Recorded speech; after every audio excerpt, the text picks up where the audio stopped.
Imagine the profound sadness of your grandest dreams remaining exactly that, mere dreams.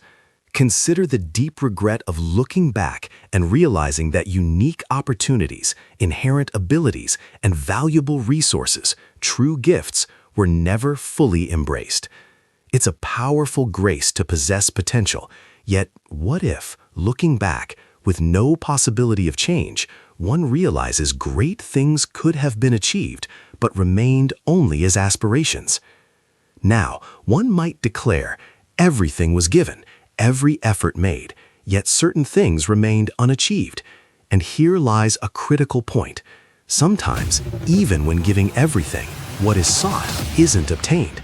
You can dream expansively, but success doesn't always guarantee itself, even with maximum effort. Why? Because often a better strategy is needed. There's always that lingering doubt. Would a different approach have yielded better results? Would it have been achieved? To truly get what is sought in life, crucial information is often required. Information that can be provided right now. The insights gained in this discussion could determine success or failure in current endeavors, offering incredibly useful information that can transform personal, professional, relational, and financial situations. The vast majority of people know precisely what they want to achieve because they have given their all. They set objectives, earning more money, starting a business, losing weight. But why, year after year, do these objectives remain unaccomplished? It's because this approach is often the most ineffective strategy. Today, that changes. Many have found that shifting away from traditional goal setting has radically transformed everything, multiplying results exponentially. This new perspective will be explored now, fundamentally altering how life is approached. So, let's dive into the first point. What exactly is a system? A system is not simply a list of tasks. Think of the typical phone's Notes app overflowing with countless unfulfilled task lists.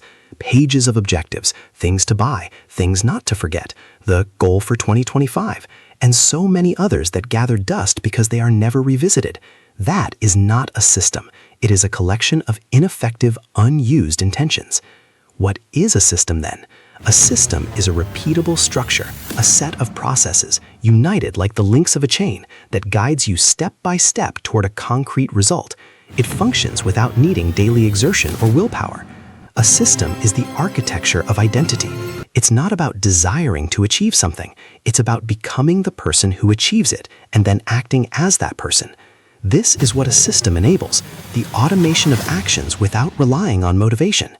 Before thinking this sounds complex, like some advanced engineering concept, understand that it's not. It's not strange, because systems already exist in daily life. Among many others, consider brushing teeth. It's known that teeth must be brushed after eating and before sleeping. This action becomes almost religious, automatic, without needing thought. There's no negotiation with the mind, no search for motivation or discipline. It's simply done automatically, and that is a system. When operating with systems, something very particular shifts. The system does the work for you. With a consistent system, such as dedicating specific hours daily to a task, regardless of how one feels, there is no negotiation. It simply gets done. This applies to any action. Now for the second point, the path of goals. There is a very simple reason to abandon the practice of setting goals and objectives. They often generate a deep feeling of insufficiency. Think about it. Proposing goals is an elegant, discreet, and efficient way to undermine oneself.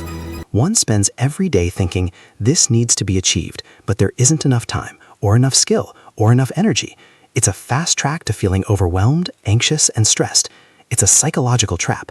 Ultimately, many recognize the feeling when reaching significant goals in life, expecting an ecstasy of emotion and happiness, but instead feeling absolutely nothing. One remains the same, or even worse, because after that fleeting high of achievement, there often comes a significant letdown that is difficult to overcome. Psychologists call it the arrival fallacy, the illusion that reaching a goal will transform you. The problem isn't the goal itself, but that identity is often built on a sense of lack. Consider the case of Michael Phelps, the greatest Olympic competitor in history, with 28 medals. He reached the pinnacle of athletic achievement. What happened when he retired? He experienced profound depression. Why? Because his identity was tied to his achievements, his objectives, based on external and material accomplishments. When that disappeared, his core essence and identity felt lost. This led to a profound questioning. Who am I, and what am I doing here? If I'm not achieving, I am nothing, because all value was placed on external outcomes. As the entrepreneur Naval Ravikant explains it perfectly, results are a secondary effect, identity is primary. If the goal is merely to be in shape, it stems from a place of lack. But if the goal is to be a fit person, that is where identity is transformed. It no longer depends on an external result, but associates with a specific type of person, with habits, processes, and actions that correspond to that identity, and that changes everything. Why? Because one begins to live in alignment with that person, feeling comfortable even if not in the best version yet. To reach this point, 3 key aspects are needed. Third point, the 3 principles. The first principle is holism. Most systems fail because they are too focused on the outcome. To clarify, an objective like getting a perfect score on an exam is problematic. An objective within a system would be to study 5 hours every night before sleeping. But what happens when one is exhausted after a long day? What happens when sick? What happens during an urgent situation? What happens when not at one's best? Think holistically to anticipate all potential excuses. This means asking, what has been done before? What obstacles will appear? And how can the groundwork be prepared to overcome them? A holistic system anticipates these challenges.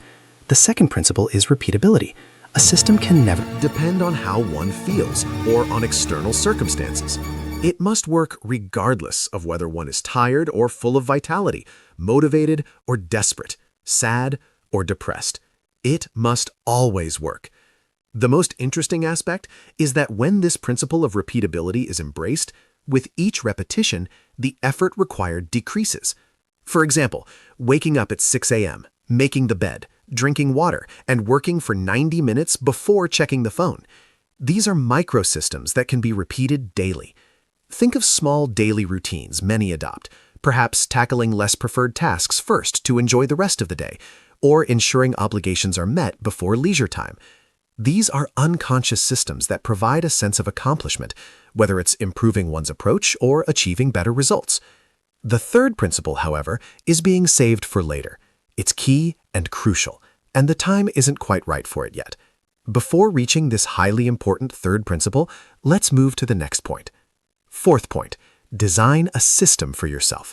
Now it's time to become life engineers. This concept of life engineering has been taught many times, so today, a real system that consistently works will be presented, one that isn't extreme, allows for failure in the process, and is repeatable. Systems are built simply. There are 3 steps and 1 clear question.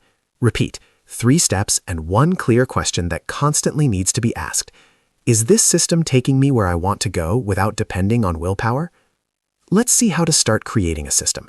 If the goal is to learn more, the first option might be reading a certain number of books this year.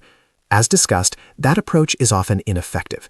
Instead, a system will be created that is holistic, repeatable, sustainable over time, and, above all, integrates into one's identity. Step 1. Start ridiculously small. If the desire is to read more, do not begin with reading 30 pages every day. No, start by reading only 5 pages every day, or even 1 page every day. Something so ridiculously small that it can be done consistently, without fail. It's the fastest way for it to become part of one's identity. Step 2. Prioritize consistency, not intensity. Reading 50 pages one day is great, but it's not helpful if that means no reading for the rest of the week. Today, no reading happened. Tomorrow, no time for it either. Those 50 pages are not worth much in the long run. It is far more preferable to read 1 page today and sacrifice those 50 pages. This consistent small effort over the long term prevents abandoning the habit of reading altogether. Focusing on just 1 page a day ensures consistent fulfillment. This approach has consistently proven to be far more effective in building lasting habits. Step 3. Evaluate the system, not the results. Do not focus on how many books have been read. Instead, consider, could the system be followed? What worked? What didn't work? On days it couldn't be followed, why did that happen? Was it too demanding given other responsibilities? From there, adjustments can be made. The important thing is to analyze the system and let that be the measure of success. The system itself is the goal, not just the outcome. Fifth point, the third principle. This is where the third principle, which requires much more introspection, comes in, curing the error. A system aims to address a critical need, the difficulty in cultivating consistent discipline. It's not a superficial fix, like simply drinking coffee or setting material objectives. Those approaches seek extreme external motivation. But the drive for discipline and development must come from within. It must be intrinsic. There must be something that compels action, a genuine passion, an inner calling. For many, this connection isn't present because limiting beliefs prevent conviction that dreams can be achieved. There might be a devaluation of one's own ability, or perhaps the desires being pursued were imposed by others, not truly chosen. Whatever the reason, one must confront it. Why am I procrastinating? Why am I watching this video to achieve my goals? It's often because the drive doesn't come from within. It's not fascinating or captivating. And there truly is the important point, that introspective process that allows discovery of why work or performance isn't as desired. When passion aligns with action, daily effort, even when tired, can remain productive. This deep connection minimizes procrastination and delays, regardless of daily challenges. There might be varying levels of effectiveness or passion, but the alignment with that inner call and purpose is what matters. If this implies significant resistance, inner work is required. The aim is not to live in constant struggle, but to create a structure that provides freedom. Returning to the initial premise of this discussion, what a sad thing it would be for great dreams to remain just dreams. Why? Because it would be truly regrettable for unique talents, special qualities, and an incredible capacity to contribute to the world to remain unfulfilled because the right strategy was unknown, because the transformation into the person with the identity capable of achieving those dreams was never realized.